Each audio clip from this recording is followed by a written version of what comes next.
मौलाना सरदार अहमद साहब रहमतुल्लाह अलैह के पास ना एक बूढ़ी अम्मा अपना बेटा छोड़ गई।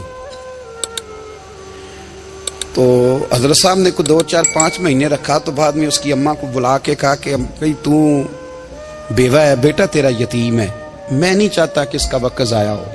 ये पढ़ने वाला कोई नहीं, सारे नहीं भाई पढ़ने वाले होते। अब यहाँ वाला माँ बैठे हैं, मैं बेअदब भी ना हो जाऊं। कुछ पूरे 8 साल लगा के भी आ जाते हैं, सनद भी उनके पास होती है। नाराज ना हो जाना, ये तो सब अच्छे लोग हैं। सनद होती है पर पता पुता कोई नहीं होता। ये आला हजरत ने लिखी है बात। सनद होती है, पूरी डिग्री होती है, उस पर कई लोगों के साइन भी होते। तो बहुत सारे तालिब इल्म ऐसे होते हैं जो मदारस में कहते हैं मैं फाजल फलां हूं, लेकिन कोई शय पास।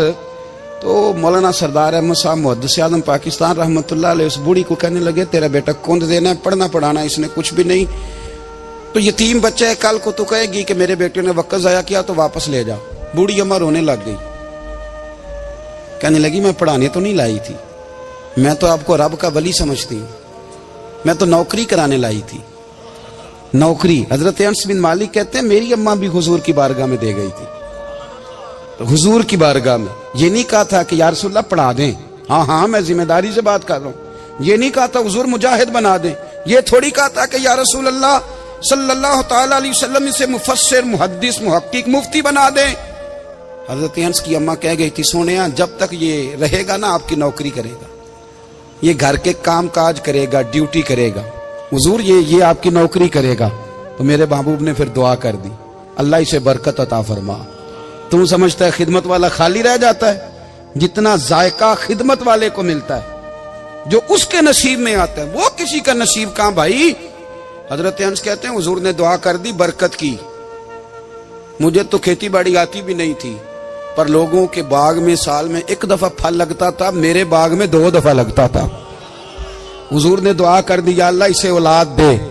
फरमाते हैं मेरे बेटे, मेरे पोते, मेरे नवासे, मेरी बेटियां, फरमाते हैं मैं जिंदा हूं और मेरी 100 औलादे मौजूद हैं। परेशान हो गया 100 सुन के बच्चे 2 ही अच्छे, 100 औलादे मेरी मौजूद हैं। हजरत अनस बिन मौलाना सरदार अहमद साहब के पास ना छोड़ गई बच्चा, कहने लगी हजरत जी मैं को पढ़ाने के लिए थोड़ा छोड़ गई हूँ, मैं तो इसलिए छोड़ के गई हूँ कि आप मेहरबानी करें खिदमत कराएं। तो हजरत जी कहने लगे कोई ऐसा काम ही नहीं, खिदमत वाला क्या कराऊं। कहने लगी पट्ठे पवा लिया करो जी। हूं लड़ पेंदे ने, कहने ने बच्चे काम कर दें मदरसे का। हालांकि अब कहां बच्चे काम करते हैं, अब तो गुजर गया दौर, अब तो बच्चे काम कराते हैं। अब बच्चे भी नाराज हो रहे हैं, घूर घूर के देख रहे हैं। सही कह रहा हूं आपको, बच्चे काम कराते हैं, बच्चे कहां काम करते। कहने लगी ये चारा डाले करेगा आपकी भैंसों को। तो हजरत ने उसको कहा कि बीबी चारा मेरी भैंसों को डालने के लिए मैंने बंदा रखा हुआ है, तो तू जा ले जा। कहने लगी हाथ बांध के हुजूर मेहरबानी करें रख ले, चारा डालेगा। और पुत्र तवज्जो से चारा डालना हजरत की भैंसों को। रोने लगी, हजरत ने रख लिया, महीने का खर्चा भी देते। शाम को ना वो सारा दिन काम करता, शाम को आके पैरों में भी बैठ जाता। हजरत जी लाएं तेल थोड़ा सा, पैर ना दबा दूं। 8 साल साथ वाले पढ़ते रहे, ये बेचारा नौकरी करता रहा। मेरा रूप भी नहीं ते मेरा रंग भी नहीं, और मैनू यार मनान दा टंग भी नहीं। कभी कभी ना हजरत बिलाल हबशी फारग होते ना, तो नबी पाक की बारगाह में अर्ज करते हुजूर कोई काम तो नहीं, सारे हो गए, हुजूर जाऊं जरा, चले जाते। एक दिन सलमान फारसी कहने लगे या रसूलल्लाह ये बिलाल कहाँ जाता है। फरमाया जा देख के तो आ। हजरत सलमान वापस आए तो आके रोने लगे, कहने लगे सोनिया जब यहाँ से जाता है ना तो जाके सैयदा फातिमा की चक्की पीसनी शुरू कर देता, बीबी साहबा के काम करने लगता है, घर में जाके स्नैन की ड्यूटी करता है, वहां भी काम यहाँ भी काम। वो चारा डालता रहा, उसने चारा डाला।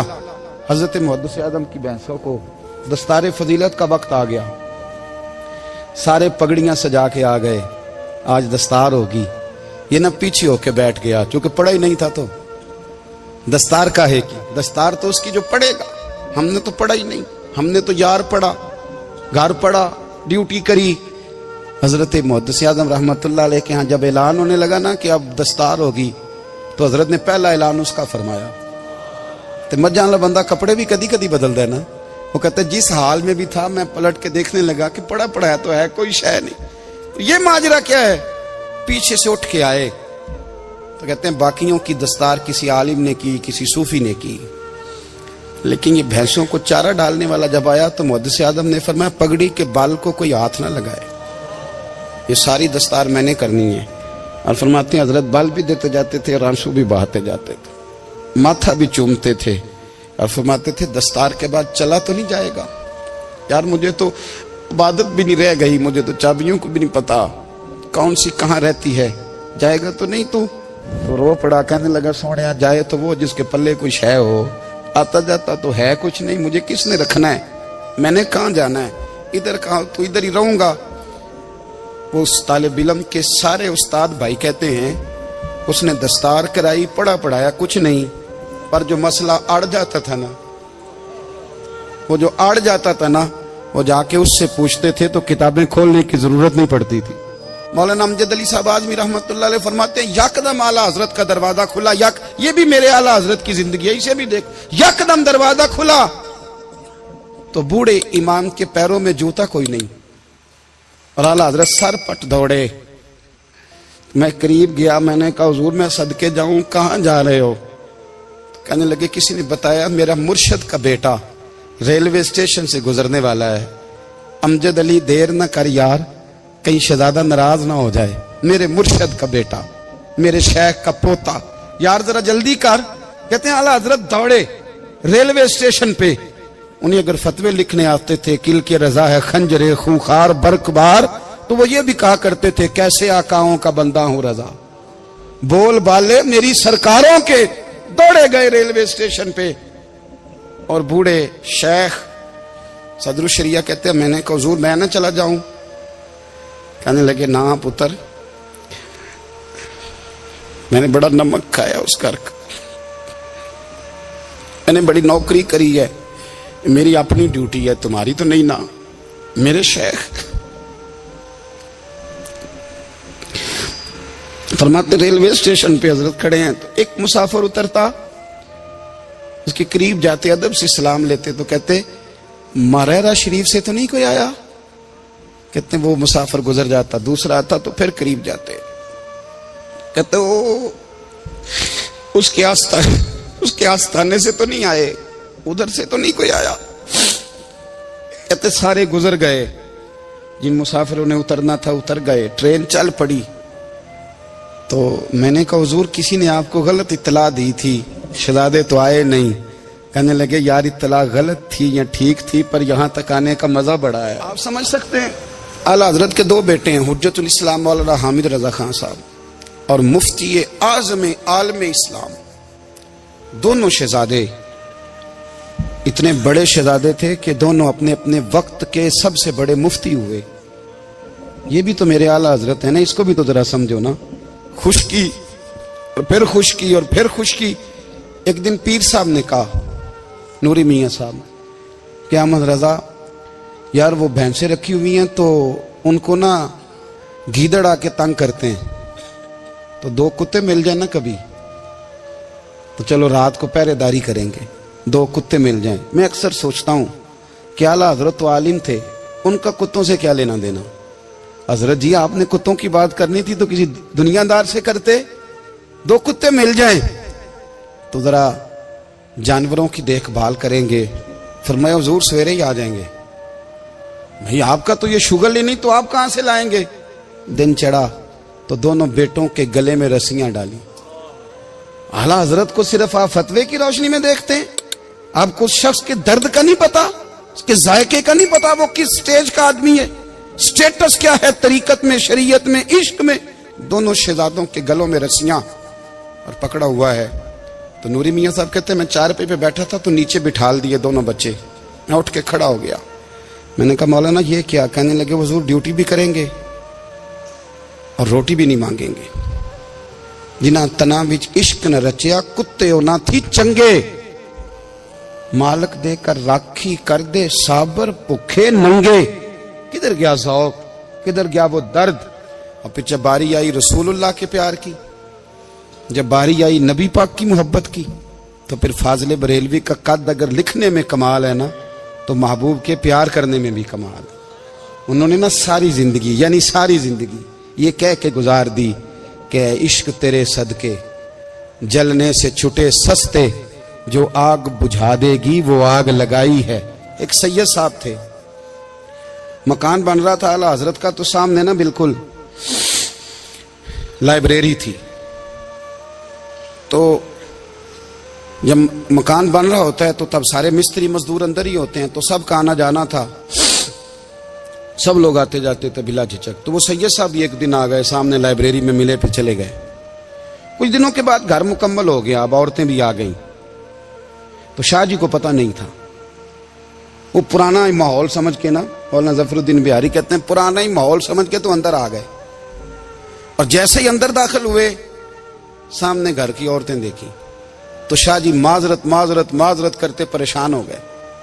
और फिर जब दोबारा पलटने लगे तो आला हजरत दौड़ के गए, हाथ चूमे, कहने लगे शाह जी आपको तो पता नहीं था, और आप मेहरबानी करें ये माजरत वाला लफ्ज वापस लें, ये मेरे घर की औरतें नहीं, ये तो सैयदों की बांदियां हैं, ये तो नौकरानियां हैं, तो आप मेहरबानी करें, ये अंदाज आपका जो है ये दुरुस्त नहीं, आप मेहरबानी फरमाएं अंदर आए।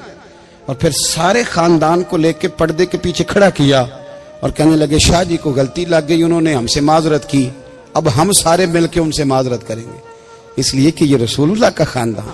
यार थोड़ा बहुत दो चार लफ्ज जिस बंदे को आ जाए ना, दो चार लफ्ज, मैं जाती तौर पे ना, आपको पता है मैं तो नात खानों से तो हमारी बनती नहीं, बहुत सारे नात खान तो हमें वैसे ही नहीं। मैं कहता हूँ नात आने दे जाने का नाम नहीं, नात तो कलाम का नाम है। किसी बुजुर्ग की बात पढ़ो, कोई मतलब उसमें कुछ ज़ौक़ हो, कुछ दर्द हो, ये क्या बात हुई जो आजकल काम शुरू है।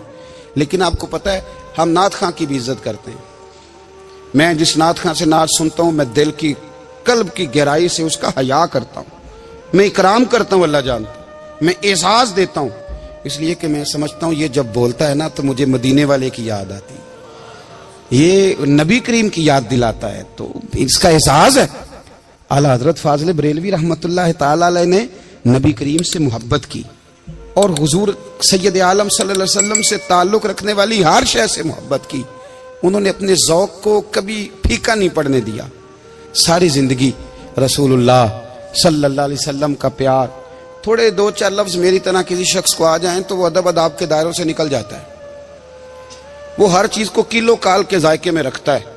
इसलिए मुल्ला रूमी फरमाया करते थे, सेठ आदमी हो ना, जेब में पैसे हो तो उसका पीर कोई नहीं होता। अगर कोई ओहदा मिल जाए, बंदा किसी दर्जे पे पहुंच जाए, तो उस बंदे का भी मुर्शद, और अगर चार लफ्ज पढ़ जाए तो अक्सर मेरी तरह के बंदे खलीफे होते हैं, मुरीद नहीं होते। नाराज तो नहीं हो गए आप लोग, मेरी तरह के लोग ना खलीफे होते हैं, बताते हैं 14 जगह का खलीफा हूं, तो सवाल ये है कि गुलाम किसका है? मेरी खिलाफतें। ओ खुदा के बंदे, गुलामी असल चीज है। आला हजरत फाजिल बरेलवी रहमतुल्लाह ताला अलैह ना लोगों से पूछते, जब कोई मदीने से आता, मक्के से आता, हज करके आता, तो पूछते मदीने गए थे? सदर शरिया रहमतुल्लाह अलैह फरमाते हैं, किसी ने कान में आके कहा हुजूर वो मोची हज करके आया। पक्की बात है हुजूर? हाँ। फरमाया चलो चलें। हजरत जी वो लिखना नहीं, तो मैं आके देखते हैं। हजरत मेहमान, ओए आके देखते हैं। कहते दौड़ने लगे, वो जूते गांठ रहा था, जाके पूछा हज करके आए हो? कहा हाँ, मदीना शरीफ गए थे। वो कहने लगा जी बड़ा करम किया सरकार ने, मैं तो 1.5 महीना रह के आया हूं। कहते हैं जुब्बा कहीं, पगड़ी कहीं, कलम कहीं, शागिर्द कहीं, मुरीद कहीं, और अंदर नहीं, हुजरे के अंदर छुप के किसी की ताजीम नहीं, चौक में मोची जूते गांठने वाला दुनिया देख रही है। आला हजरत झुके और मोची के पैर चूमने शुरू कर दिए। लोग पकड़ दें, हुजूर ये क्या? वो भी पैर करने लगे, पीछे हट जाओ। ये वो कदम है जो मेरे मुस्तफा करीम के दरे दौलत से होके आए। हरम की जमीन और कदम रख के चलना, अरे सर का मौका है वो जाने वाले। ये जायका, ये दर्द, तो आला हजरत ने ना ज़ौक़ वाली जिंदगी गुजारी।